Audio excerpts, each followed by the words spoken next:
संगत जी, आइए सत्संग की शुरुआत करते हैं और सत्संग के लिए इनवाइट करते हैं सोनिया नरूला आंटी को। आंटी आप प्लीज आए और गुरु जी का सत्संग शेयर करें। जय गुरु जी। गुरु जी के श्री चरणों में कोटि कोटि प्रणाम। जूम प्लेटफॉर्म के थ्रू जुड़ी गुरु जी की सारी संगत को जय गुरु जी। शुक्राना गुरु जी आपका एक बार फिर से मुझे चूज करने के लिए इस ब्लेस्ड एंड डिवाइन सत्संग सेवा के लिए लख लख शुक्राना गुरु जी, बारंबार शुक्राना आपका। संगत जी, हम सब लोग बहुत ही सौभाग्यशाली हैं जो हमें गुरु जी की महिमा करने का, सुनने का मौका गुरु जी देते हैं। ये उनके हुक्म के बिना पॉसिबल नहीं है। उनके हुक्म से ही हम उनकी महिमा सुनने करने के हकदार होते हैं। गुरु जी कहते हैं सत्संग करन वाले दा भी कल्याण ते सत्संग सुनन वाले दा भी कल्याण। चलो गुरु जी, मुझे आज्ञा दीजिए कि मैं आपकी दी हुई ब्लेसिंग्स आपकी प्यारी प्यारी संगत से शेयर कर सकूं।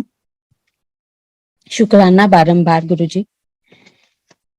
संगत जी, गुरु जी की शरण में हम लोग तो वैसे जन्म जन्मांतर से ही हैं, लेकिन इस जन्म में जो मेरी जर्नी उनके साथ शुरू हुई वो 2003 में हुई। और गुरु जी की आज्ञा से मैं अपना सत्संग, अपनी ब्लेसिंग्स 3 पार्ट्स में बोलती हूँ। फर्स्ट में मेरी अपनी ब्लेसिंग्स, सेकंड में मेरे बेटे जसकीरत की और थर्ड में मेरी डॉटर अगोचर की। इससे पहले संगत जी मैं अपने बारे में कुछ आपको बताना चाहूंगी। I belong to a Sikh family जिनका बहुत स्ट्रॉन्ग बिलीफ है गुरु ग्रंथ साहिब जी महाराज में। और मेरी मैरिज से पहले भी मुझे शब्द कीर्तन सुनना बहुत अच्छा लगता था और एनी टाइम मैं शब्द कीर्तन सुनती थी, पाठ सुनती थी, पाठ सुखमणि साहब का करती थी। इन 1992 में मेरी शादी एक बहुत ही रिस्पेक्टेड सिख फैमिली में हुई। सब कुछ अच्छा चल रहा था, बहुत मिहर थी उस रब की। लेकिन शादी के 2 या 3 महीने बाद सर्कमस्टेंसेस ऐसे चेंज हुए कि मेरी तबीयत अचानक से बहुत बहुत खराब रहने लगी। एक तरह का इंडाइजेशन से ये कहानी शुरू हुई और आगे बहुत लंबी चली। मेरी शादी हुई थी सितंबर 1992 में और दिसंबर 1992 में 2 या 3 महीने के बाद मेरी तबीयत एकदम से खराब होनी शुरू हुई, जो उसके बाद गुरुजी ने ही मुझे ब्लेस किया। बहुत ज्यादा तकलीफें थी, मेरी हेल्थ इश्यूज बहुत बड़े। 1992 में जब मेरी तबीयत खराब हुई, पहले नॉर्मल एक हमने फिजिशियन से मेडिसिन ली, उसने कहा डायरिया है, कुछ डाइजेस्ट नहीं हो रहा था। 10-12 दिन तक एंटीबायोटिक्स चले लेकिन कोई फर्क नहीं पड़ा। इसी तरह दिन से महीने, हफ्ते बीतते चले गए। फिर हमें जाना पड़ा, सीनियर गेस्टो थे सर गंगाराम में। उन्होंने मेरे सारे मेडिकल एग्जामिनेशंस किए। जो रिपोर्ट्स आई वो थोड़ी बहुत चौंकाने वाली थी। इट वाज क्वाइट शॉकिंग कि अच्छा भला हंसता खेलता एक हेल्दी बच्चा जिसको कोई तकलीफ नहीं थी उससे पहले, जब मेरी रिपोर्ट आई तो मेरा जो होमोग्लोबिन था उन रिपोर्ट्स में 6 था, जबकि पहले उससे पहले बिल्कुल नॉर्मल था और मैंने वेट भी बहुत रिड्यूस कर लिया था। ट्रीटमेंट स्टार्ट हुआ लेकिन कोई फर्क नहीं था। उस दिन से लेके मेरा जो दवाई और डॉक्टर का जो नाता शुरू हुआ वो बहुत लंबे समय तक चला। डॉक्टर कहने लगे कुछ नहीं है, शायद कुछ स्ट्रेस इश्यूज रहे होंगे, क्योंकि सर्कमस्टेंसेस चेंज होती है शादी के बाद, माहौल चेंज होता है, तो शायद ये उसको अडेप्ट नहीं कर पा रही हैं।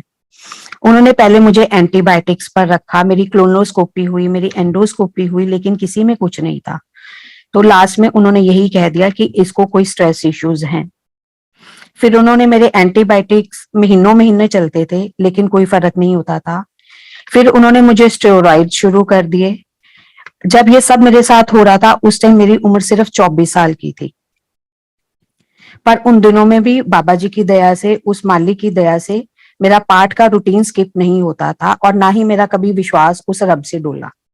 लेकिन मेरे पेरेंट्स को बहुत दुख होता था कि एक अच्छा हेल्दी बच्चा एकदम से ये क्या है।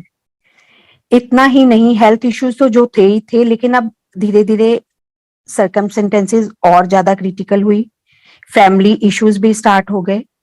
लाइक इन लॉज में फैमिली प्रॉब्लम्स, जॉइंट फैमिली थी, डे बाय डे ये मल्टीप्लाई होने लगी। शायद ऊपर वाला कोई बहुत कड़ी परीक्षा के मूड में थे मेरी। जुलाई 1995 में मुझे उसी हेल्थ इश्यूज के साथ, उसी वीकनेस में, उसी प्रॉब्लम्स के साथ, उसी मेडिसिन के साथ मुझे उस रब ने एक बेबी बॉय से ब्लेस किया। लेकिन हालात में कोई फर्क नहीं था।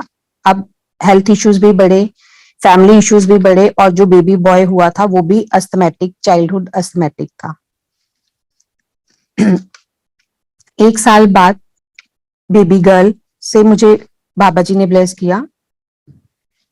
लेकिन लाइफ ऐसे ही ऐसे चलती रह रही थी, लिटरली लाइक हेल। नरक, नारकीय यातना जिसे हम बोलते हैं, बिल्कुल वैसे ही, ऐसे ही अंसल। अब तो ये था कि 2 बच्चों की अपब्रिंगिंग का भी बर्डन था, तो अब हॉस्पिटल मेरे लिए एक दूसरा घर था। कभी ना कभी मुझे बीच में कभी आईसीयू में एडमिट कराना पड़ता, कभी वैसे जाना पड़ता, बहुत ज्यादा दिक्कत थी। अब जॉइंट फैमिली थी, अब प्रॉपर्टी कॉन्फ्लिक्ट्स भी साथ में ही स्टार्ट हो गए। मैं सब तरफ से घिरा हुआ, जैसे मकड़ी का जाला डे बाय डे टाइट होता जा रहा है। अब एक कसर थी, पहले अंकल ठीक थे, हेल्दी थे, सब बढ़िया, कुछ तरफ से रिलीफ था। लेकिन अप्रैल 2002 में अंकल को भी एक स्पेयर हार्ट स्ट्रोक हुआ। बाबा जी ने उनको बचा लिया।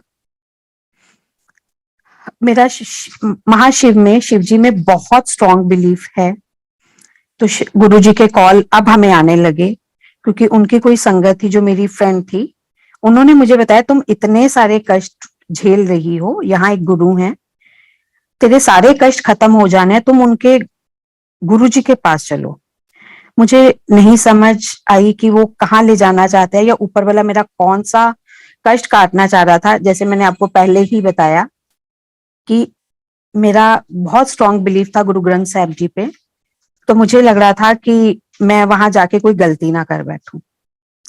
शायद मेरा कार्मिक अकाउंट बहुत कॉम्प्लिकेटेड था, और मैंने उनको ये कह के टाल देना, नहीं मेरे बच्चे छोटे हैं, मेरे से घर से निकलना बहुत मुश्किल है।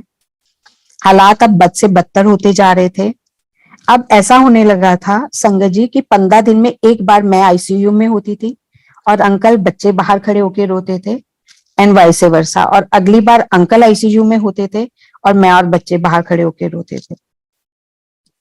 अब धीरे धीरे स्टेरॉइड्स का इतना ज्यादा वो हो गया था कि मुझे अपने हाथों से स्टेरॉइड्स के इंजेक्शन भी लगाने पड़ते थे। जैसे कि मैंने आगे पहले आपको बताया कि मेरे इन लॉज में जॉइंट फैमिली थी, और मेरे फादर इन लॉ ने मेरी मैरिज से पहले अपनी सारी प्रॉपर्टीज अपने छोटे ब्रदर के नाम कर दी थी। अब उस हिसाब से ना तो हमारा घर अपना था, ना हमारी शॉप अपनी थी, फाइनेंशियल क्राइसिस अलग से हो रहे थे। संगत जी, मेरे अपने बारे में इतना बताने का मतलब यही है कि उसके बिना मैं गुरु जी की महिमा आपको नहीं समझा पाऊंगी। 2002 में मेरे कुछ हेल्थ चेकअप हुए, तो डॉक्टर ने अब मुझे अल्सरेटिव कोलाइटिस डायग्नोसिस कर दिया, जिसमें आपकी आंतों पे, आपके इंटेस्टाइन्स पे अल्सर होते हैं। इट वाज पैनकोलाइटिस, जिसमें आपकी ऑलमोस्ट सारी आंतें सड़ चुकी थी, सारे आंतों पे छोटे छोटे अल्सर्स थे। इतने समय से शायद मेडिसिन की वजह से, या वो क्या था मुझे नहीं पता, और भी काफी सारे हेल्थ इश्यूज साथ जुड़ते चले गए। जब आप इतने टाइम तक कुछ खा ही नहीं पा रहे, डाइजेस्ट ही नहीं कर पा रहे, तो और बहुत सारे भी हेल्थ इश्यूज थे। अब मरता मुझे कुछ समझ नहीं आती थी, बच्चे छोटे थे, और अपने लिए मैं सिर्फ एक ही अरदास करती थी कि बाबा जी इतनी लाइफ ब्लेस कर दो कि मैं इन बच्चों को बड़ा कर पाऊं। मेरे लिए गुरुद्वारा साहिब में अखंड पाठ साहब रखाए जाते थे, अरदासें करी जाती थी, लेकिन बाबा जी परीक्षा लेते ही जा रहे थे। मेरी मम्मी बहुत अरदास करती थी कि बाबा जी इसको ठीक कर दो, और उनकी पुकार शायद गुरु जी के चरणों तक पहुंची। और एक दिन हम अखंड पाठ साहिब से समाप्ति करवा कर गुरुद्वारा साहिब से घर आ रहे थे, तो गाड़ी से उतरते ही घर के सामने वह आंटी मिल गई जो मुझे बड़े दिनों से गुरु जी के जाने की कह रही थी। तब तक मेरी हालत इतनी खराब हो चुकी थी कि उन्होंने मुझे पहचाना ही नहीं। मेरी मम्मा से पूछने लगी, आंटी सोनिया दा की हाल है? तो मम्मा रोने लग गई। तो जैसे ही उसने मुझे देखा, मुझे कहती, तू मर जाएगी तो तेरे बच्चे कौन संभाल, गुरु जी का सत्संग है तो तू शाम ਨੂੰ मेरे नाल गुरु जी को चल रही। वो गुरु जी की मतलब जैसे मुझे पकड़ के लेके जा रहे थे मेरे कष्टों को काटने के लिए। अब मेरी सिचुएशन ये थी, मरता क्या ना करता। हम शाम को 6 बजे एम्पायर स्टेट्स के लिए निकले। उन दिनों गुरुजी एम्पायर स्टेट्स बैठते थे अपनी संगत के कल्याण के लिए। और 7 सवा 7 तक हम पहुंचे तो रास्ते भर वो आंटी मेरे से गुरुजी की महिमा करती जा रही थी। वहां पहुंचते ही मैंने देखा एक बहुत ही सुंदर चोले में बहुत डिवाइन ऑरा के साथ गुरुजी गद्दी पर विराजमान थे। उनको देखते ही आई वॉज सो स्पेलबाउंड कि मेरे आंखें बंद होगी, इतना मुख पे तेज कि मैं चाह कर भी उनका फेस नहीं देख पाई। मत्था टेका, मैं बिल्कुल गुरुजी के साथ ही स्थान मिला, बिल्कुल आगे आगे मैं बैठ गई। शब्द चल रहे थे भाई हरबंस सिंह जगाती वालो जी का, मेहरा वालिया साइया रखी चरना दे कोल। बहुत सोल तक वो जा रही थी, मतलब बाहर अगर वही शब्द सुना जाए और गुरु जी की प्रेजेंस में वो सुना जाए, जमीन आसमान का फर्क। और गुरु जी का शायद वो मेरे लिए मैसेज था कि आज के बाद गुरु जी के चरणों से मैं और मेरा परिवार जुड़ गए और आज तक उन्होंने अपनी चरण शरण में रखा हुआ है। हमें चाय प्रसाद मिला, डिवाइन चाय प्रसाद, इतना टेस्टी चाय मैंने अपनी पूरी लाइफ में नहीं पी थी, अमृत बिल्कुल। चाय प्रसाद पीते ही एक अलग तरह की एनर्जी, एक अलग तरह की पॉजिटिविटी मैंने अपने फील की। इतने सालों से बीमार रहने के कारण जो बहुत नेगेटिव हो चुकी थी, बहुत ज्यादा लो ऑन एनर्जी थी, लेकिन बहुत पॉजिटिव, बहुत कुछ मुझे उस चाय प्रसाद में गुरुजी ने मुझे दिया। सत्संग खत्म हुआ, अब बारी आई लंगर प्रसाद की। संगत जी लंगर प्रसाद देखते ही मैं काफी घबरा गई। लंगर प्रसाद थाली में सारा वो प्रसाद था जो सालों से मैंने खाया भी नहीं था और डॉक्टर्स की तरफ से बहुत ज्यादा रिस्ट्रिक्टेड भी था। मिर्ची प्रसाद, स्पाइसी दाल प्रसाद, सब्जी, खीर प्रसाद। और मैंने इतने सालों से सिर्फ दाल का या चावल का पानी हल्के नमक वाला लेती थी या उबली सब्जी खाई थी। देख के दिल तो किया कि इतनी सारा जो प्रसाद आया मैं सारा फिनिश कर दूं, लेकिन मैं डर गई कि मेरे अल्सर्स मुझे ये अलाउ नहीं करते, मेरी हेल्थ कंडीशंस मेरे को ये अलाउ नहीं करती। मैंने आंखों से उस आंटी को मना किया कि मैं, और धीरे से बोला मैं नहीं ये खा सकती, मेरे तो अल्सर इतने ही फट जाने हैं। तो उन्होंने कहा चुपचाप खा ले, तेरी दवाई है, कुछ नहीं होना तेनू। मैंने भगवान को याद किया तो इतने में मेरी नजर गुरुजी की तरफ देख गई तो वो मुझे ही देख रहे थे और उनको देख के मुझे इतना कुछ घबराहट सी हुई कि मैंने फटाफट लंगर प्रसाद खाना शुरू कर दिया। संगत जी मानने वाली बात है, जैसे जैसे मेरे अंदर वो लंगर प्रसाद जाता गया, मेरे अंदर मैंने एक बहुत डिवाइन एनर्जी, एक हीलिंग फील की। वो बिल्कुल डिवाइन एक्सपीरियंस था जो शब्दों में बयान करना मेरे लिए नामुमकिन है। मुझे लगा कि मेरे सालों से बीमार शरीर तो है, मेरी सोल, मैं फिजिकली भी बीमार थी, मैं मेंटली भी सिक हो चुकी थी, इमोशनली और तो और मेरी सोल तक सिक थी। लेकिन गुरुजी ने उस लंगर प्रसाद में मुझे सब कुछ हील किया, फिजिकली, मेंटली, इमोशनली, और मेरी सोल भी एकदम से फुल ऑफ एनर्जी। एक अलग सा ऑरा मैंने अपना आप उस दिन फील किया।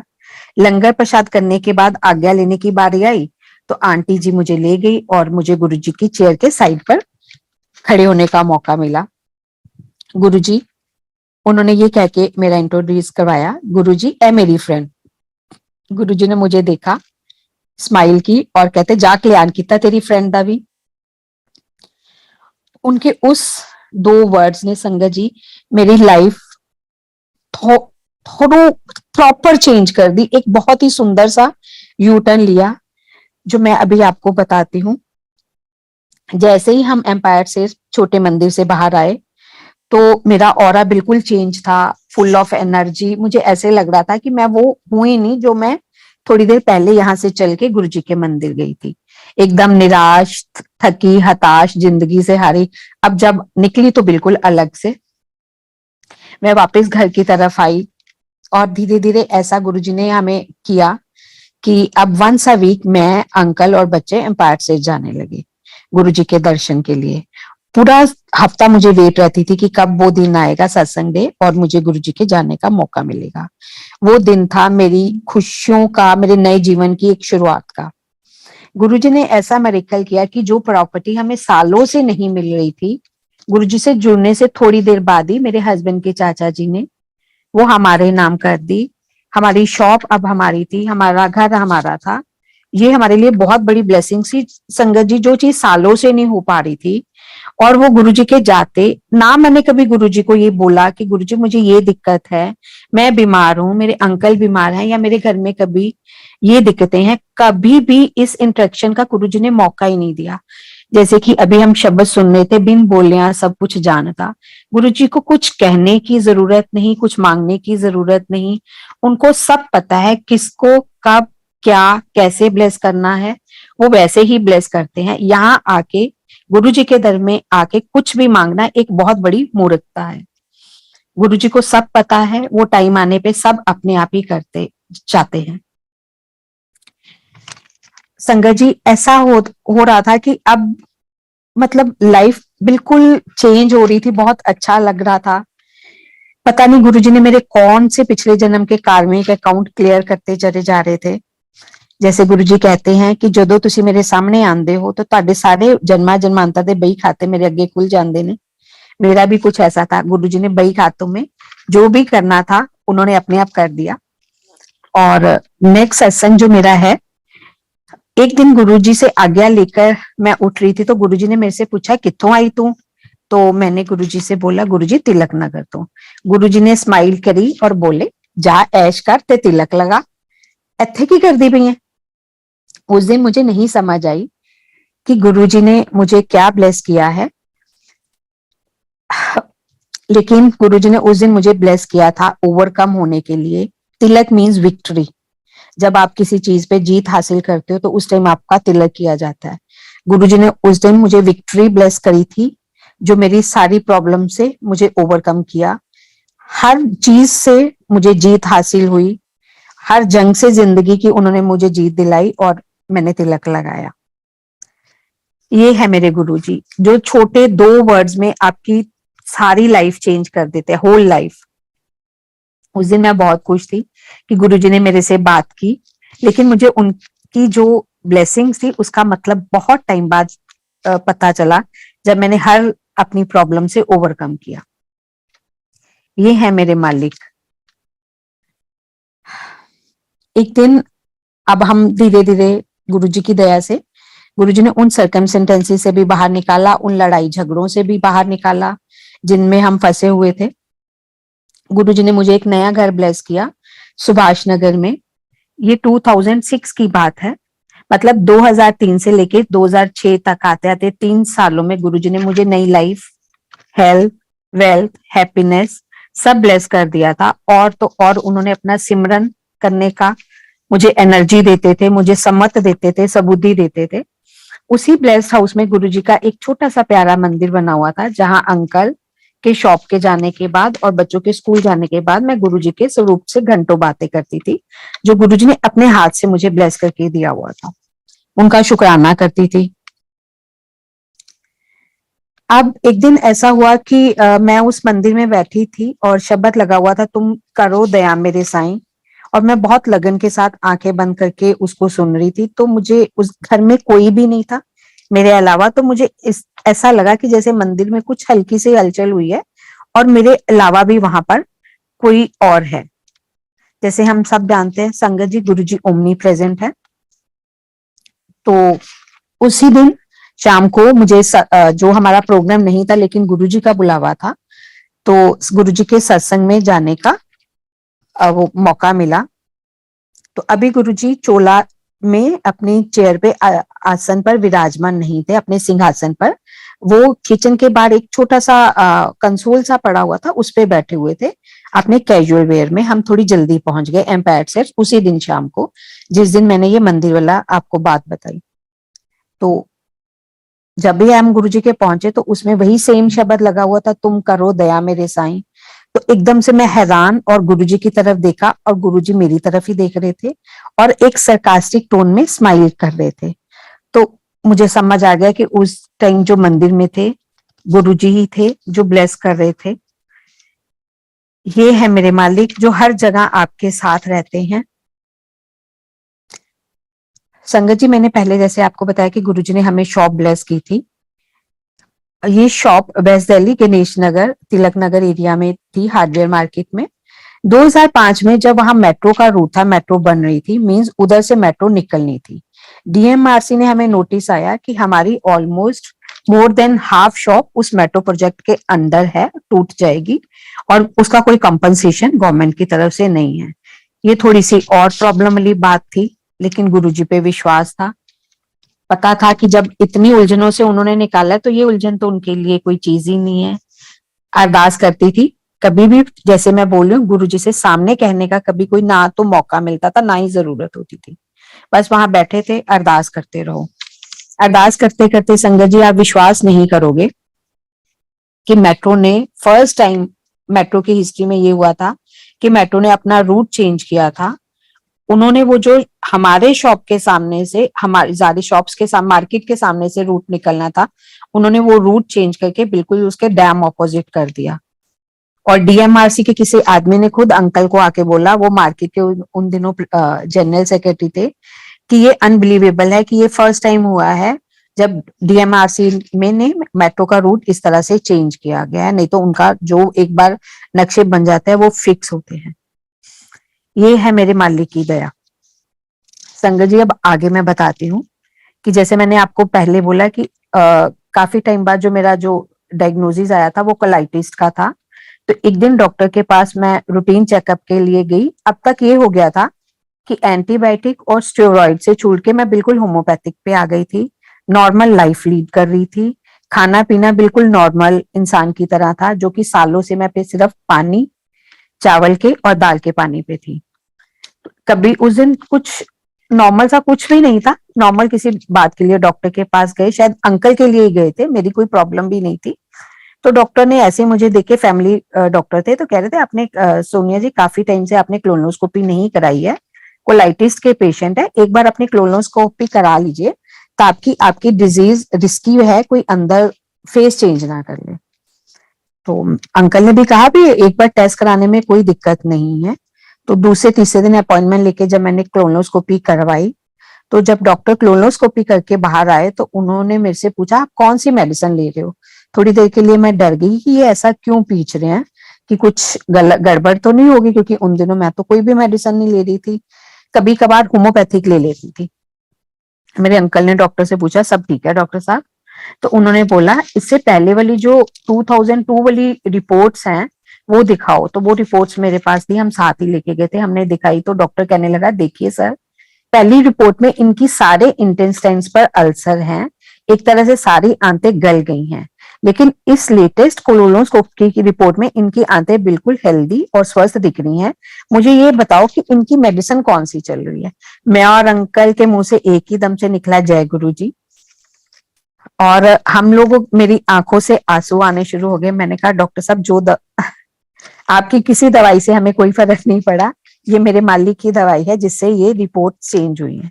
बाद में उन डॉक्टर ने हमसे वो दोनों रिपोर्ट्स ली अपनी मेडिकल काउंसिल से डिस्कस करने के लिए कि ये कैसे पॉसिबल है कि एक इंसान जिसकी पूरी आंतें गल चुकी हैं, अब वो कोई मेडिसिन भी नहीं ले रहा और वो एक नॉर्मल लाइफ लीड कर रहा है। ये मेरे मालिक की दया। और संगत जी, इन बिटवीन गुरुजी ने मेरी सारी फैमिली को अपनी शरण में ले लिया था। मेरे ब्रदर, भाभी, मम्मी, पापा, सिस्टर, सब फैमिली गुरुजी की शरण में जा चुकी थी। सारी family once a week Empire State जाती थी, बड़े फंक्शंस में, बड़े मंदिर में जाते थे। हमारी सारी फैमिली के लिए 2003 से 2006 का वो गोल्डन पीरियड था। बहुत बहुत ब्लेसिंग्स गुरुजी की रही। संगत जी, एक मैं आपको अपना सत्संग रिसेंट जो मेरे साथ हुआ 20 अप्रैल 2022 को मैं वो सुनाऊंगी कि गुरुजी कैसे हमारी हर जगह रक्षा करते हैं। I am a salon owner. 20 April 2022 को शाम 7:15 का टाइम था। सैलून फुल था क्लाइंट से, गेस्ट से, जैसे हम सैलून में क्लाइंट्स को गेस्ट बोलते हैं, गेस्ट से फुल था। काफी सारी सर्विसेज चल रही थी। तो नॉर्मली ये होता है कि मैं 7:15 सैलून छोड़ देती हूँ, बाकी जो स्टाफ वाइंड अप कर सर्विस वाइंड अप करके सैलून वही शट डाउन करते हैं। तो लेकिन उस दिन मेरी कोई फ्रेंड आई हुई थी, शायद गुरुजी ने मुझे रोकना था कुछ सर्विसेज लेने के लिए, उन फ्रेंड की सर्विसेज चल रही थी तो मैं उनके लिए थोड़ी देर के लिए रुक गई। इतने में मुझे कार से कुछ सामान निकालकर अपनी डॉटर को देना था और वो किसी काम से जाने वाली थी। 2 मिनट बाद जब मैं कार से सैलून वापस आई तो देखती हूँ कि सैलून में लाइट नहीं है, इन्वर्टर बहुत ही तेज आवाज कर रहा था। मुझे लगा लोड ज्यादा है, मैं थोड़ी सी वायर जलने की स्मेल भी आ रही थी। मैं एमसीबी बॉक्स की तरफ गई तो उसमें काफी ज्यादा स्मेल थी। जल्दी से मैंने एमसीबी ऑफ कर दिया क्योंकि सैलून में काफी रश था। और उसके साथ वाले प्रेमिसेस में मैंने बाकी सब लोगों को, जो भी गेस्ट थे, उनको उधर शिफ्ट किया। इन द मीनवाइल मैंने इलेक्ट्रिशियन को कॉल कर दिया और उसका वेट करने लगी। इतने में मेरी डॉटर जो कहीं जा रही थी, मैंने उसको भी कॉल कर दिया कि आप वापिस आ जाओ। थोड़ी देर में मैं क्या देखती हूँ, जैसे गेस्ट उधर शिफ्ट हो गए, 10-15 मिनट बाद एमसीबी बॉक्स से धुआं बढ़ निकला और धीरे धीरे बढ़ने लगा। हमारा फायर एक्सटेंशन भी एक्सपायर था। मेरी कुछ समझ में नहीं आ रहा था। अंकल भी कहीं दूर थे काम से और मेरा बेटा भी दूर था, तो उन दोनों का वहां पहुंचना इतने रश में थोड़े टाइम में पॉसिबल नहीं था। मेरी डॉटर ने बीएससीएस को कॉल किया, मैं बार बार इलेक्ट्रिशियन को कॉल कर रही हूँ। थोड़ी ही देर में एमसीबी बॉक्स से स्पार्क होने लगा और वो धीरे धीरे बढ़ रहा था। और इट वॉज, मैं टोटली ब्लैंक हो गई, मुझे कुछ नहीं समझ आया। फायर ब्रिगेड वालों को कॉल कर रही हूँ तो मतलब कोई भी मदद जैसे नहीं आ रही थी। तो इतने में मेरी डॉटर आई कि मम्मा इस बॉक्स पे मिट्टी डालूं। मैंने कहा जो करना है कर लो, मुझे कुछ नहीं समझ आया। बस मैं चैन एकदम से गुरुजी का मंत्र जाप जोर जोर से चैन करने लग गई। तभी स्टाफ और डॉटर ने, हमारे साथ ही एक बिल्डिंग बन रही थी, मैंने कभी ध्यान नहीं दिया, बाहर बहुत सारा बदरपुर पड़ा हुआ था। उन्होंने बदरपुर डाली। इस सिचुएशन में बदरपुर बिल्कुल सामने मिल जाना एक तरह का मेरेकल था मेरे गुरुजी का। शायद वो उन्होंने हमारे ही लिए रखा हुआ था। लाइट नहीं थी, उस बिना लाइट के हमें वो नजर आ जाना, वो मिल जाने, बैग्स मिल जाने जिसमें वो बदरपुर भर के लेके जा रहे हैं। उस प्रेमिसेस में एक तरफ हमारा जनरेटर रखा था जो फुल ऑफ फ्यूल था, एक साइड पे इन्वर्टर था और जिस साइड में ये स्पार्क हो रहा था उसके बिल्कुल बैक साइड में एसी के 3 यूनिट थे। उस बदरपुर ने हमारे लिए लाइफलाइन का काम किया। बीएस, पुलिस, फायर ब्रिगेड जब आए, जब तक सब कुछ नॉर्मल गुरुजी ने कर दिया था। वो आए, अपनी फॉर्मेलिटीज करके चले गए। थोड़ी देर बाद इलेक्ट्रिशियन आया, एमसीबी बॉक्स खुला तो कहता आंटी जी बहुत बचाव हो गया क्योंकि सारे एमसीबी बहुत बुरी तरह सड़ चुके हैं। और लेकिन उसको ये भी नहीं समझ आ रहा था कि ये हुआ कैसे।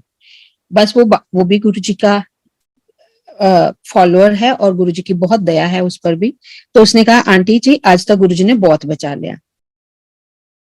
अब गुरुजी की प्लानिंग, ब्लेसिंग्स देखिए कि उन्होंने सैलून से मुझे नहीं जाने दिया, डॉटर को भी वही रखा। सैलून क्लोज होने से पहले ही ये सारा इंसिडेंट हो गया और सब कुछ कंट्रोल में हो गया। बदरपुर का मिल जाना। दूसरे दिन से फायर ब्रिगेड से एक सर्विसमैन आया, वो हमें फायर एक्सटिंग्विशर देने आया था। कहा कि मैडम आप पर किसी भगवान की असीम कृपा है, बहुत मेहरबान है जो आप कल बच गए, क्योंकि आपके साथ हमें 6 कंप्लेंट्स और मिली थी, लेकिन और सबसे ज्यादा कॉम्प्लिकेटेड स्थिति में आप थे और आप ही की सबसे ज्यादा बचाव हुआ है, नहीं तो बाकी लोगों को दिक्कत काफी ज्यादा थी। जय गुरु जी, शुक्राना गुरु जी। संगत जी, एक सत्संग मैं 15 जुलाई 2015 का सुनाऊंगी, जो कि मेरे पेरेंट्स के घर का है, पश्चिम बिहार में। उन दिनों मेरे मम्मा बेड रिडन थे और मैं उनके यहाँ रहने गई क्योंकि मेरे ब्रदर और भाभी को गोवा जाना था। तो उन्होंने मेरी ड्यूटी लगाई कि आप मम्मा और पापा के पास तो 2-3 दिन के लिए रुकिए, बच्चों की वेकेशंस हैं तो हमने जाना। मैंने कहा कोई बात नहीं। 15 जुलाई 2015 की बात है संगत जी, हम बिल्कुल नॉर्मल सब जैसे रूटीन होता है, हम लोगों ने खाना खाया। खाना खा के हम लोग अपने बेड पे चले गए। उस दिन उस प्रीमिसेस में 5 लोग थे, मैं, पापा, मम्मा और 2 उनके मेड्स। सब नॉर्मल था। खा के सब 12-1 बजे के करीब मैंने भी अपनी बहुत थकी हुई थी और बहुत जल्दी नींद आ गई। 12:30-1 बजे के करीब मुझे ऐसे हुआ जैसे पैर पकड़ के मेरा बहुत जोर से किसी ने मुझे झटका दिया, एकदम मैं डर के उठ गई। और मुझे कुछ नहीं समझ आया। नींद में ही मैं अपने पेरेंट्स के ड्राइंग रूम में, पश्चिम में जहां मैं रुकी हुई थी, उनके ड्राइंग रूम की तरफ जाने लगी। तो इतने में मम्मा की भी नींद खुली। वो कहते तू किधर जा रही है? मुझे कोई नहीं समझ आ रहा है कि मुझे ड्राइंग रूम में मैं क्यों जा रही हूँ, मुझे कौन लेके जा रहा है। इतनी गहरी नींद में चलते हुए ड्राइंग रूम में पहुंची, तो जैसे ही मैंने दरवाजा खोला तो उनका एसी जो लगा हुआ था उसमें से स्पार्क हो रहा था, बंद एसी था, और वो सारा जो था स्पार्क नीचे सोफे पे गिर रहा था और सोफे ने आग पकड़ ली थी। एकदम मैं नींद में ही चिल्लाई, उठो उठो आग लग गई है। और उठ के मैंने पैसेज डोर और मेन डोर जो उनका मेन गेट था खोल दिया।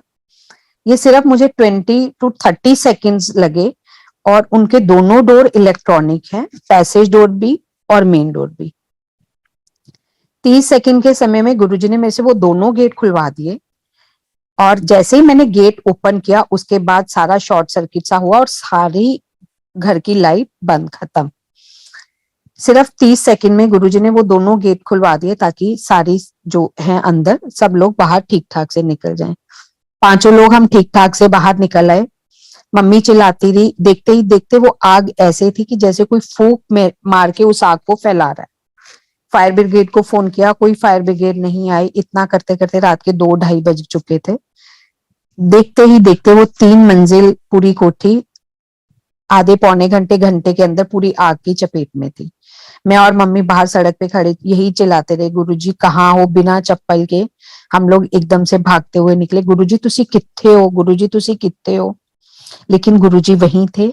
उन्होंने बाद में एक एक कदम पे बताया कि वो वहीं थे।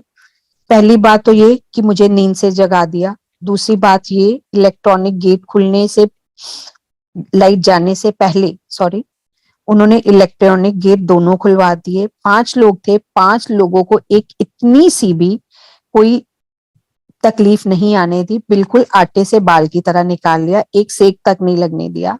मम्मा जो बेड रिडन थे उनको बाहर पकड़ के जैसे कोई बाहर अपने आप ले आता है, वो खुद चल के बाहर आए। ये तो उस टाइम की बात है जिस दिन आग लगी।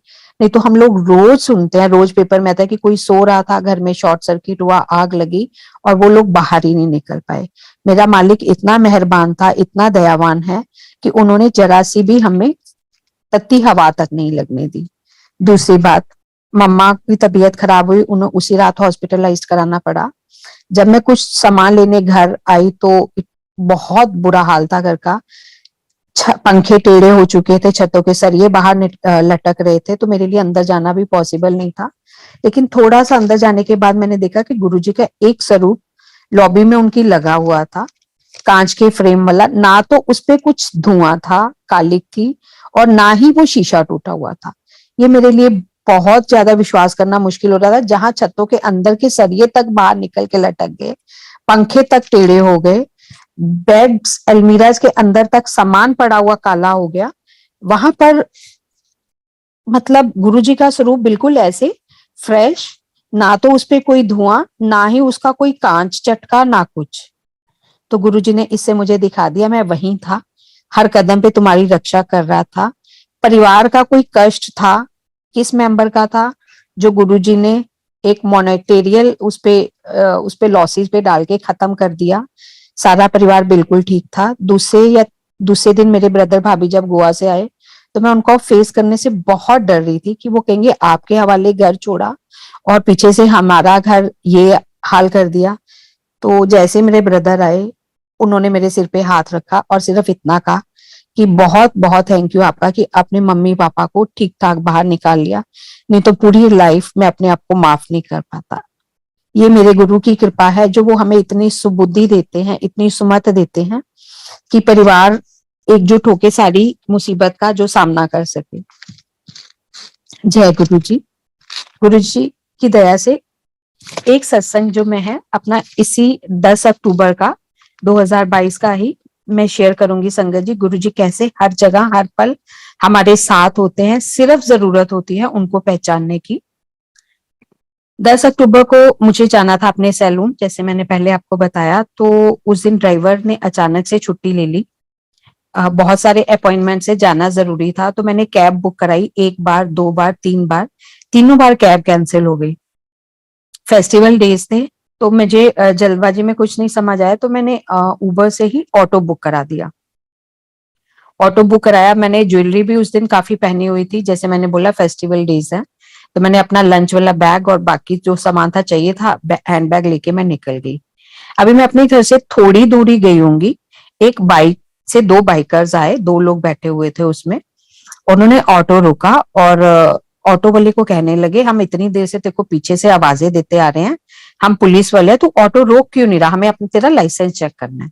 उसने रोड के बीच में थोड़ा सा साइड पे किया, ऑटो रोक दिया। वो कहते नहीं थोड़ा और साइड पे कर, थोड़ा और साइड पे कर। मैं घर से हमेशा मेरी ये एक आदत है कि मैं गुरुजी से बोल के जाती हूँ, गुरुजी मेरे साथ चलो, हंसते खेलते ले चलो और हंसते खेलते ले आना। उस दिन जल्दबाजी में फर्स्ट टाइम ऐसे हुआ कि मैंने गुरुजी को मत्था नहीं टेका, लेकिन ऑटो में बैठते जैसे ही मैंने ये रियलाइज किया तो मैं मंत्र जाप ही कर रही थी उस टाइम। तो जब उन्होंने रोका, मेरे दिमाग में ऐसा कुछ नहीं था कि मैं ट्रैप हो रही हूँ किसी चीज में, कुछ भी दिमाग में नहीं था, बस मैं अपना मंत्र जाप कर रही हूँ। तो उसने जैसे ही कहा थोड़ी और साइड पे लगा ऑटो, एकदम मुझे ऐसे लगा किसी ने मेरा हाथ खींचा, मुझे ऑटो से बाहर निकाला और मैं एकदम रोड के बीच बीच में जाके खड़ी हो गई। तो मेरे इस एक्शन से वो दोनों इतने तेज डर गए कि एकदम से मेरे पास सड़क मैम आप क्यों उतर गए, हमने आपको थोड़ी कुछ कहना था, हमने तो इसका लाइसेंस चेक करना था, हम ट्रैफिक पुलिस वाले हैं। ना तो वो रैश ड्राइव कर रहा था ऑटो वाला, ना उसने कोई रेड लाइट जंप की, ना ही उसने कोई कानून ऐसा तोड़ा कि पुलिस वाले उसके पीछे आए, जबकि उसी रोड से निकलते टाइम पीछे ट्रैफिक पुलिस वाले थे जिन्होंने उसे रोका तक नहीं। और जो दो बाइकर्स हमें रोक रहे थे वो एक नॉर्मल ड्रेस में थे, सिविल ड्रेस में थे, वो पुलिस ड्रेस में भी नहीं थे। मैंने कहा आप लोग जो करना है करो, यहाँ से साइड पे हटो, मैं अपने आप देख लूंगी। मुझे इतना बोलते ही उन दोनों बाइकर्स ने मेरे से सॉरी बोला और अपनी बाइक लेके निकल गए। तो मैं ऑटो में दोबारा आके बैठी तो उस ऑटो वाले ने कहा भी आपने बहुत समझदारी करी जो उतर गए। मैं कहा भैया मेरे तो दिमाग में भी कुछ नहीं, मुझे तो ये मेरा गुरु करवा रहा था कि उन्होंने मुझे निकाल दिया। कहता ये आप ही को ट्रैप कर रहे थे, शायद इन्होंने कोई स्नैचिंग करनी थी। और नहीं तो जो पुलिस वाले होते हैं वो कभी भी लाइसेंस चेक नहीं करते, वो बैच नंबर हमारे मांगते हैं, उस बैच नंबर को डालते ही हमारा सारा इतिहास उनके सामने आ जाता है। जैसे मेरा बेटा लॉयर है तो मैंने उसको भी कॉल किया कि ऐसे ऐसे इंसिडेंट हुआ। कहता कभी भी ये बात दिमाग में बांध लो, सिविल ड्रेस में कभी भी कोई पुलिस वाला आपको रोकेगा नहीं और ना ही उनका रोकना बनता, अनलेस अनटिल बहुत ज्यादा इमरजेंसी ना हो। तो ये है मेरा मालिक जो हर कदम पे आपकी रक्षा करते हैं, हर कदम पे आपको बुद्धि देते हैं और हर कदम पे आपके साथ रहते हैं। बस जरूरत होती है उनको पहचानने की और उनका मैसेज जो वो भेजते हैं उसको पकड़ के रखने की। अब संगत जी मैं अपने बेटे जसकिरत के कुछ ब्लेसिंग्स शेयर करूंगी। Jaskirat by birth he asthmatic था, उसका भी सेम यही था, स्टेरॉइड्स हर चेंजिंग वेदर में उसको नेबुलाइज कराना पड़ता था, नेबुलाइजर पे वो पूरा साल रहता था। इनहेलर उसका एक रखा हुआ था, इनहेलर से उसको बहुत सारे स्टेरॉइड्स दिए जाते थे और डॉक्टर यही कहता था कि ये बाय बर्थ है, इसका जाना थोड़ा मुश्किल ही होता है। लेकिन जैसे ही गुरुजी से जुड़े, जब जसकिरत गुरुजी से जुड़ा होगा, गुरुजी की ब्लेसिंग, वो 6 या 7 साल का होगा। गुरुजी के जाते जाते कब गुरुजी ने उसका अस्थमा क्योर कर दिया मुझे नहीं पता, कैसे उसके सारे स्टेरॉइड्स, उसका नेबुलाइजर, उसका इनहेलर छूट गया मुझे नहीं पता। 1 या 2 साल बाद हमने रियलाइज किया कि अब तो इसको वो जो अस्थमेटिक अटैक इतने स्वेयर आते थे वो तब इसको होते ही नहीं है। और अब वो इस टाइम वो 27 ईयर्स का है, लेकिन उसको कभी भी उसके गुरुजी से जुड़ने के बाद ऐसा स्वेयर अस्थमा का अटैक नहीं हुआ। ये है मेरे मालिक की रहमत। जैसे मैंने पहले भी कहा, कभी भी मैंने कोई दुख तकलीफ गुरुजी को बताने की जरूरत ही महसूस नहीं हुई। बस वहां पर जाके शब्द कीर्तन सुनना, मेडिटेशन करना, लंगर प्रसाद लेना और आ जाना, बस यही था। और दूसरा सत्संग जसकिरत का ही मैं बताऊंगी। 2006 में बाय मिस्टेक ही बोलूंगी कि मैं एक एस्ट्रोलॉजर के पास गई, मेरी फ्रेंड ले गई थी, उनको अपने बारे में कुछ पूछना था। लेकिन उस एस्ट्रोलॉजर को वो जब अपने बारे में पूछ रही थी, पता नहीं बैठे बैठे क्या हुआ, कहते आपके 2 बच्चे हैं। मैंने कहा हाँ, तो कहते आपके बेटे की आयु सिर्फ 12 या 13 साल है। तो मुझे सुन के बड़ा बुरा लगा और मुझे लगा भी मैं यहाँ क्यों आ गई। और उसके बाद मेरे मन में एक डर बैठ गया कि ये इसने क्या बोल दिया। तो वही मैं गुरुजी के पास जाती थी। एनी टाइम यही अरदास करती थी, गुरुजी महाराज जब मुझे लाइफ ब्लेस करिए तो इस बच्चे को भी लाइफ ब्लेस कीजिए, अगर कुछ ऐसा भी कष्ट है उसको काट दीजिए, नहीं तो मेरे पे डाल दीजिए। तो जैसे एक दिन मैं वही प्रेयर करके गुरुजी के सत्संग से घर आ रही थी, तो मुझे ऐसे लगा कि ये जो लॉकेट जो मुझे गुरुजी ने अपने हाथ से ब्लेस किया दिया होता, तो ये जसकीरत नु पहना दे। तो मैंने वो सिल्वर वाला लॉकेट उसको पहना दिया और प्रेयर मेरी वैसे ही चलती रही। उसके बाद 26 मई 2007 की बात है, जिसमें गुरुजी ने उसी 2007 में 31 मई को महासमाधि ली थी। मींस गुरुजी के महासमाधि लेने से 4 या 5 दिन पहले की बात है। हम लोग सारी फैमिली एम्पायर स्टेट्स गए हुए थे। मई का महीना था, बहुत गर्मी थी। उन दिनों गुरुजी के हुक्म से बच्चों को दरबार में बैठना अलाउड नहीं होता था। बच्चे या तो बाहर बैठते थे या फर्स्ट फ्लोर में ऊपर एम्पायर स्टेट्स के जो बना वहां बैठते थे। तो हमें बाहर वेरांडा में जगह मिली। गुरुजी ने 3 से 4 घंटे हमें बिठाया और कुछ बहुत ज्यादा कोई मेरा वो कष्ट काट रहे थे, लेकिन हम नहीं समझते, मूर्ख हैं।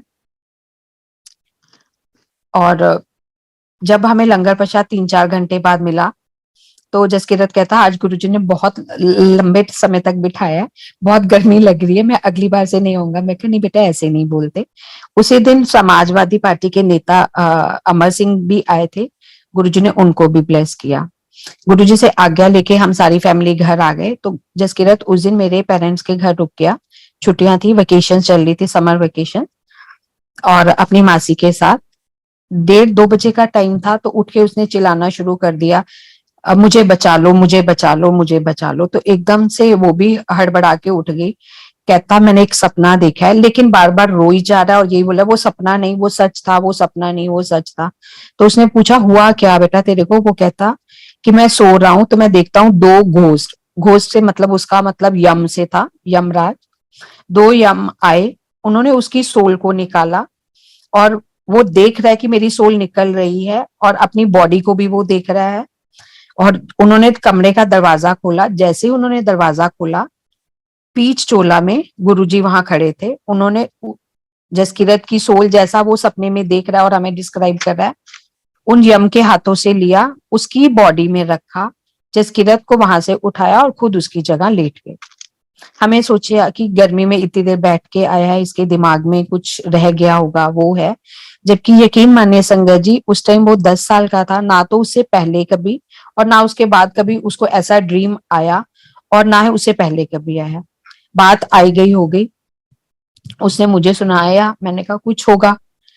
थर्सडे 31 मई 2007 हमें बड़े मंदिर से फोन आता है, जो आंटी हमें लेके गई थी, जिनके थ्रू हम गुरुजी से जुड़े थे, कि इस तरह से गुरुजी ने रात को महासमाधि ले ली है और सारी संगत को हुक्म है उनके दर्शन के लिए बड़े मंदिर पहुंचो। एकदम से मुझे ऐसे लगा प्रलय ही आ गई है, ये हुआ क्या? सारी फैमिली पहुंचे, जसकीरत भी था। बहुत ज्यादा मतलब लग रहा था सब खत्म, बस इसके बाद कोई लाइफ ही नहीं। और संगत जी, जैसे ही हम बड़े मंदिर में पहुंचे गुरुजी के अंतिम दर्शनों के लिए फिजिकली फॉर्म में, तो जसकीरत देख के एकदम चिल्ला पड़ा। सेम चोला में गुरुजी ने उसको सैटरडे को 26 मई को लाइफ ब्लेस करी थी। वो डे मतलब मुझे कुछ खुशी नहीं हुई, कुछ मतलब इतना बुरा लग रहा था कि मैंने ये सत्संग कितने साल तक किसी से शेयर ही नहीं किया। ये उस मालिक की महिमा थी, उनके वो थे, वही अपनी जानते हैं मौज क्या थी, मुझे नहीं पता। उन्होंने क्या उस दिन किया था, क्या लिया क्या दिया, कुछ नहीं समझ आया। लेकिन बहुत साल बाद मैं इस सत्संग को शेयर करने की हिम्मत जुटा पाती हूँ। जसकीरत का सत्संग, उसके बाद बीबीए एलएलबी में गुरुजी ने उसको एडमिशन कैसे कराया। देहरादून में हमने उसका एडमिशन करा दिया था, क्योंकि दिल्ली में उसका कहीं हुआ नहीं एडमिशन। बीबीए एलएलबी उसी साल इंट्रोड्यूस हुआ था, न्यू कोर्स था। तो लेकिन उसकी एक ही जिद थी, अगर मैं दिल्ली से बाहर चला गया तो मैं बड़े मंदिर कैसे जाऊंगा। हफ्ते में 1 बार जाने की रूटीन उसकी थी। तो मैं अगर गुरुजी मेरा दिल्ली में करा देंगे तो ठीक है, नहीं तो मैं पढ़ाई छोड़ दूंगा। तो मैंने कहा ये कौन सी जिद है भाई? कहता नहीं, मुझे पता है गुरुजी करा देंगे, अगर नहीं कराया उन्होंने तो कोई बात नहीं, नहीं पढ़ेंगे आगे। तो संगत जी, दिल्ली में सारे एडमिशन ऑलमोस्ट क्लोज थे।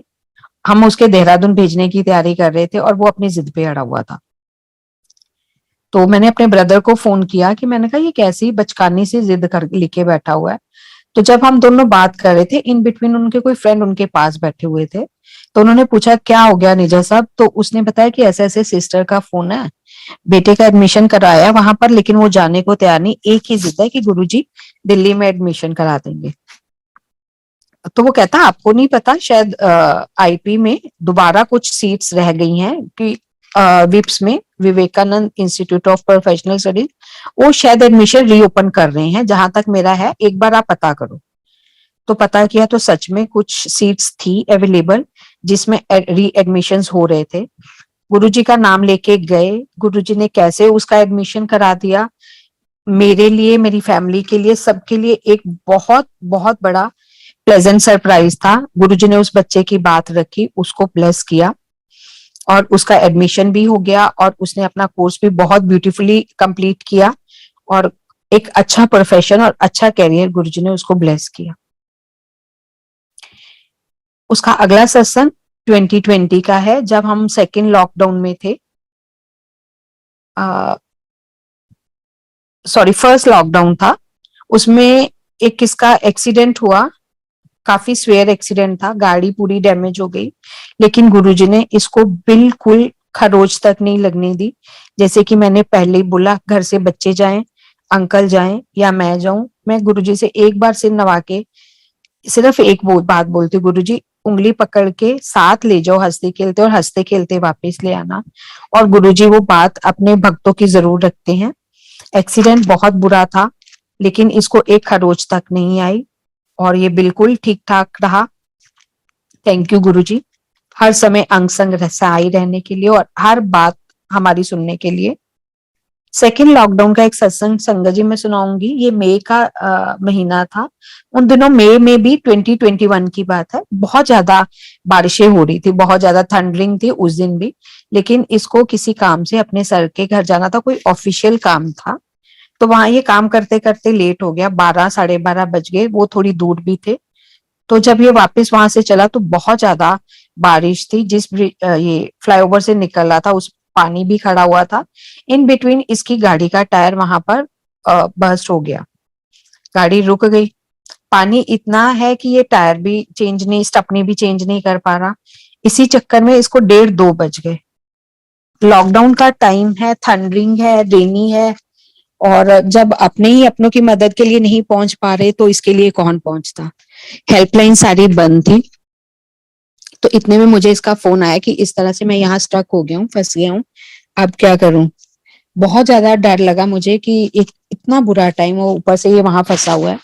गुरुजी के पास गई, गुरुजी के स्वरूप के पास जाके प्रेयर करी, गुरुजी बच्चे नु ठीक ठाक कर ले आओ, मेरा पहुंचना भी वहां पर मुमकिन नहीं है, और वो कैसे आएगा।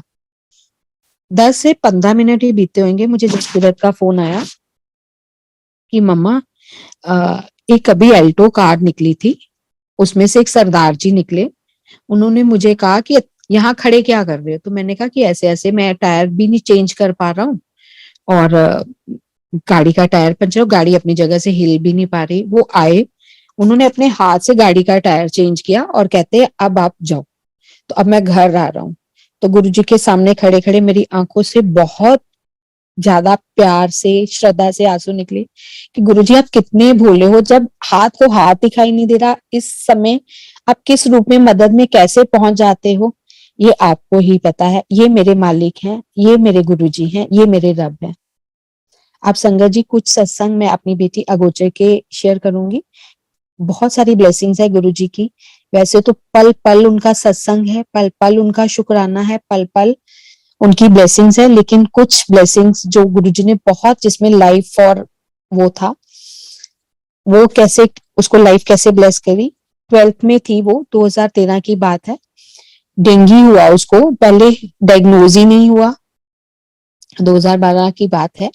डायग्नोज नहीं हुआ, पहले डॉक्टर वायरल कहते रहे, कभी कुछ, हफ्ते भर हम उसको मेडिसिन देते थे, लेकिन हफ्ते बाद वो डायग्नोज हुआ वो डेंगू है। तब तक उसके प्लेटलेट्स बहुत ज्यादा गिर चुके थे, 50,000।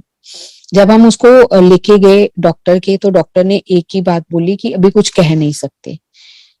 प्लेटलेट्स लगातार 50,000 होने के बाद भी गिर रहे थे, फीवर उतर नहीं रहा था। तो बेटा और ब्रदर उस दिन गुरुजी का सत्संग डे था, उसके लिए अरदास करने गए। तो वहां उनको एक प्रसादा, रोटी प्रसाद और कुछ कड़ा प्रसाद अगोचर के लिए ब्लेस हुआ। तो वो पार्किंग में अपनी गाड़ी की तरफ आ रहे थे, तो इतने में एक आंटी उनके पास आई कि अंकल आप तुसी किधर जा रहे हो। ब्रदर ने कहा कि मुझे BLK जाना है, राजेंद्र प्लेस, मेरी भांजी वहां एडमिट है, तो मुझे उनको ये प्रसाद पहुंचाना है। वो कहती है अंकल मेरी ना शॉप भी उधर है, केमिस्ट शॉप है मेरी, मुझे आप वहीं BLK के गेट पे उतार देना, इमरजेंसी गेट पे, तो मैं आपके साथ चलूं। मेरे ब्रदर बोले क्यों नहीं आंटी, आप चलिए हमारे साथ चलिए। तो रास्ते भर ये लोग आपस में सत्संग गुरुजी के शेयर करते आए। तो इन बिटवीन फिर मेरा फोन गया कि अगोचर का बुखार नहीं उतर रहा है, तो बार बार मुझे सिस्टर को कॉल करना पड़ता है फीवर चेक करने के लिए, आप एक थर्मामीटर लेते आइएगा। तो उस आंटी ने पूछा की कह रही सी है कौन सी, तो ब्रदर ने सारी बात बताई कि ऐसे ऐसे बेटिया एडमिट है, उसको डेंगू है और काफी क्रिटिकल स्टेज है अभी। तो कहती चलो मेरे ना इधर केमिस्ट शॉप है, तो मैं आपको थर्मामीटर ला देती हूँ, मंगा देती हूँ, आप इधर ही जहां मुझे आपने उतारना है। तो जैसे ही वो इमरजेंसी BLK के गेट के पास पहुंचे, तो एक लड़का खड़ा हुआ था, उन्होंने उसको अपनी शॉप का सर्वेंट बताया थर्मामीटर लेके। तो ब्रदर ने बड़ी रिक्वेस्ट करी आप पैसे लीजिए, कहते नहीं नहीं ऐसा गुरुजी दी सेवा है। और मानिए संगत जी, एक बार लास्ट उससे फीवर चेक किया, उसके बाद उस बच्ची को फीवर नहीं हुआ। जैसे ही मैंने प्रसाद खिलाया, और सेकंड डे था कि हमारे प्लेटलेट्स चढ़ने थे, अब प्लेटलेट्स उसको चढ़ने हैं, लेकिन आधी मिडनाइट में आके नर्स हमें 2 बजे आके जगाती है कि प्लेटलेट्स बढ़ने शुरू हो गए हैं, अब कल से इसको प्लेटलेट्स नहीं चढ़ेंगे।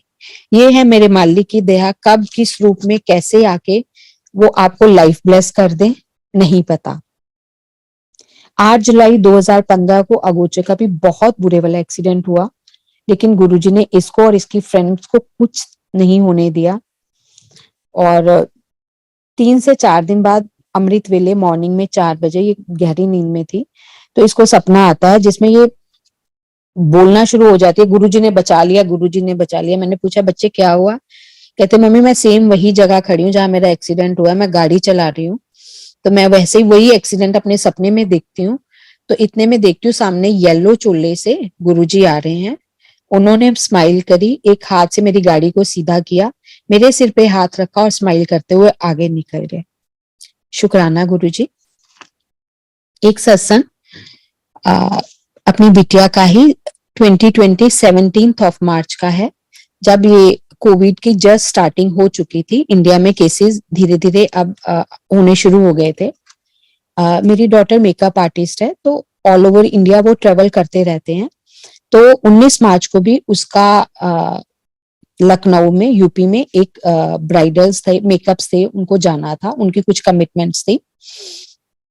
17 मार्च को हमने सारी मुझे कुछ जैसे लग रहा था कि इसको नहीं जाना चाहिए, लेकिन आप बच्चों के आगे बोल नहीं पाते, तो मैंने 17 मार्च को एक छोटा सा फैमिली सत्संग अपने घर में रखा। उसमें जो इसके टिकट्स थे, इसकी जो भी बुकिंग सी, रिजर्वेशन थी, मैंने गुरुजी की गद्दी के नीचे रख दी और बोला गुरुजी अगर आप चाहते हो ये जाए तो इसको लेके जाना, लेकिन अगर आप नहीं चाहते तो इसको यहीं रोक देना। मालिक ने मेरी अरदास परवान करी। 18 मार्च को इसकी सारी पैकिंग हो चुकी थी। 19 मार्च की मॉर्निंग की फ्लाइट थी। 18 मार्च को रात को ईमेल आता है एयरलाइंस की तरफ से कि कल की आपकी फ्लाइट कैंसिल हो गई है, और उसकी जगह उन्होंने कोई दूसरा सब्स्टिट्यूट भी नहीं अवेलेबल कराया था। तो ये बड़ी टेंस्ड हो गई, इसने बड़ी कोशिश करी बाय रोड चली जाऊं, बाय ट्रेन चली जाऊं, लेकिन गुरुजी ने ऐसा किया कि इसको कुछ भी ऐसा अरेंजमेंट नहीं हो सका कि ये दिल्ली से निकल भी पाए। ठीक है, 19 मार्च को फ्लाइट जो थी सारी कैंसिल हो गई, निकल नहीं पाई। तो 19 मार्च 12-1 बजे ही वो कनिका कपूर का कुछ केस का हुआ था, जिसमें उन्होंने कुछ पार्टीज में गए थे, और यूपी के 19 मार्च को सारे बॉर्डर सील होने शुरू हो गए। सारे बॉर्डर सील। 20 मार्च की इसकी वापसी थी, जो कि पॉसिबल नहीं थी क्योंकि यूपी सारा बॉर्डर सील हो चुके थे। उसके बाद कर्फ्यू लगा, जनता कर्फ्यू, और देन लॉकडाउन। ये है मेरे मालिक की कृपा, उन्होंने इसको अपनी जगह से हिलने तक नहीं दिया। वहां जाना तो दूर की बात है गुरुजी ने, और बाकी हर जगह गुरुजी अंग संग है। गुरुजी ऐसे अपनी मेहर बनाए रखना, दया बनाए रखना। बहुत बहुत सारे सत्संग हैं आपके, पूरा जीवन ही आपका सत्संग है। आपकी चरणों में कुछ पंक्तियां गुरुजी की। आप ही गुरुजी, तुम ही हो माता पिता, तुम ही हो बंधु सखा, तुम ही हो। हे गुरुजी, आप ही हमारे माता हो, पिता हो, बंधु हो, सखा हो। आप ही गुरु हो, आप ही मार्गदर्शक हो, आप ही रब हो, आप ही हमारे सब हो। आप ही हमारे रक्षक हो और आप ही हमारे मार्गदर्शक हो गुरुजी। जिस रूप में हमें आपकी जब जरूरत रहती है, आप उसी समय उसी रूप में आकर हमारे सब दुख कलेश कब कैसे हर लेते हो, हमें पता भी नहीं चलता। आपका हर स्वाद के साथ शुक्राना गुरुजी। आपकी दी हुई हर श्वास हम ले रहे हैं, दिए हुए श्वास हैं आपके, आपका दिया खा रहे हैं, आपका दिया और पहन रहे हैं। आपकी ब्लेसिंग से ये जीवन नया चल रही है गुरुजी। आप ही हम सबकी नैया के खवैया हो। बस गुरुजी, ये जीवन रूपी नैया की पतवार आप थामे रखना, यही आपके चरणों में मेरी विनती है मेरे मालिक। अपनी दया दृष्टि सारी संगत पे बनाए रखना गुरुजी। हम सबको अपने चरण शरण में रखना। हर पल हर श्वास नाम सिमरन की दात बख्शना। हर आती जाती श्वास के साथ आपका नाम सिमरन करते रहें, हर श्वास के साथ आपका शुक्राना करते रहें मालिक। बस इस काबिल बनाए रखना कि हर बात में आपका शुक्राना, जिस हाल में रखना आपका शुक्राना मालिक। सत्संग समाप्ति के साथ ही गुरुजी के चरण कमलों में एक अरदास। गुरुजी, हमारी बाह ना छोड़ना। हम नालायक हैं, नासमझ हैं, मूर्ख हैं, हर कदम पर गलतियां करते हैं, पर जैसे भी हैं गुरुजी आपके हैं। हमें अपना बनाए रखना मेरे मालिक। और आते जाते गुरुजी सिर्फ और सिर्फ एक चीज आज आपसे मैं मांगती हूँ, नाम सिमरन और जन्म जन्म तक आपका साथ। इसके अलावा और कुछ नहीं चाहिए। बस आप अपना हाथ हमारे सिर पे बनाए रखना। संगत जी, इसके साथ आपको और गुरुजी के चरणों में जय गुरुजी। शुक्राना गुरुजी, हर समय आपका शुक्राना, हर श्वास आपका शुक्राना। जय गुरुजी।